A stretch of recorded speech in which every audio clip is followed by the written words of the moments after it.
Hey everyone, it is your one and only PSGD, brought to you by the Power of PlayStation and Share Factory, and today I'm going to take a look at The Division. Now, The Division was released almost 2 weeks ago now. A lot of people on it, a lot of people playing it. I reckon there's 1,001 reviews out there already, but I'm going to do one anyway, so let's jump straight in.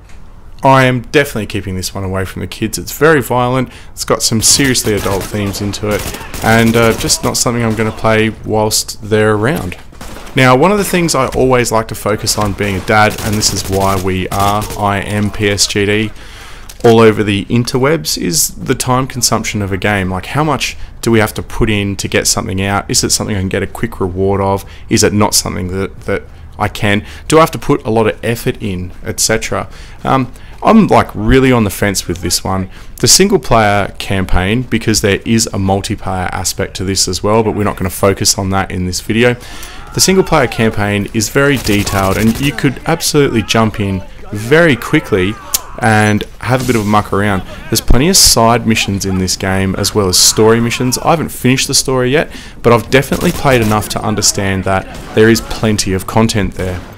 So we're going to get into that a little bit later on, but let's just say I think the single player campaign, which can also be played co-op actually, is very, very good, and I'm really enjoying it at this point in time. Now, one of the facets of this game is this component just here, where we've got a medical wing, a tech wing, and a security wing, and part of the objectives of this game is to do different types of missions, which will marry up to those columns just there, which will feed your ability to unlock or restore those elements to the game, and then you're going to get stuff like this, the ability to unlock parts of those wings and upgrade skills.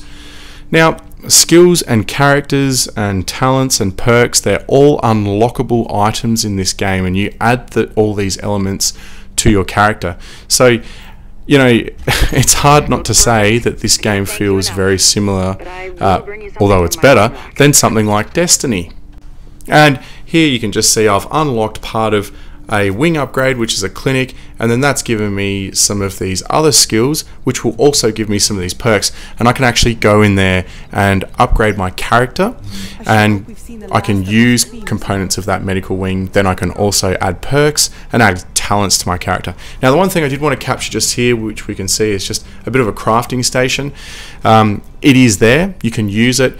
You gain materials throughout missions, and then you take them to the crafting station. You can build better weapons. Now, here is a very important feature of this game that I wanted to share with you guys. This is the map.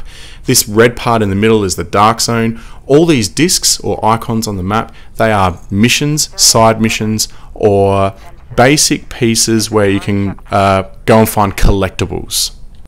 So as you can see, I mean, there's a fair bit of detail, and you would expect north and south of both of these regions, DLC is going to cover those suburbs, and we're going to open up those and be able to get into them. Now, I did mention side missions and whatnot. This one particular here, you can see there's a crashed UAV up there. You shoot it down, it falls onto the ground, and then I've got to traverse the buildings and get up there and pick up the collectible item to get extra XP. They've definitely looked at different ways of expanding your investigation during this game, and I think it's imperative. Here's another one. I just found some random civilian, and I can give him a can of soda or a can of something or other, and he'll give me a pom-pom beanie. People out there really love that one. But anyway, moving back to just sort of generalized comment, there's definitely a lot of content in this game. I'm going to flag it, and all my mates, I've been talking to a very good friend of mine, interstate, who mentioned to me that it is just so repetitive. And you know what? He is completely right. They've done enough to cover different ways to play this game, like your side missions and collectibles, but it's fundamentally a game where we run around and shoot stuff.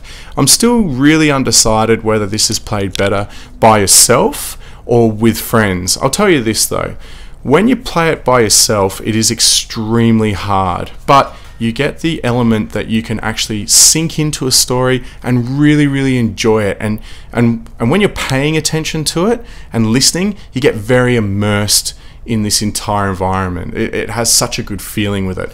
But when you co-op with your friends and everyone's like move left, move right, advancing, getting forward, get the guy on the right, the sense of accomplishment amongst the team is just unbelievable. It's fantastic, and it's so much fun. If you get 1 or 2 characters in there that might add a little bit of commentary, then it's a different type of enjoyment. Probably one of the best aspects of this game is the year 1 plans for DLC. I think that gives them a lot of substance to make sure that there's longevity in the game. Would I buy it? PSGD says yes. This is a great game to play. Get in there and play it by yourself or with your friends. It doesn't really matter, but you're going to get immersed in an unbelievable world. But anyway, guys, I've got to bail. It's time to go play some of the Division, and as always, thanks very much for taking the time to watch.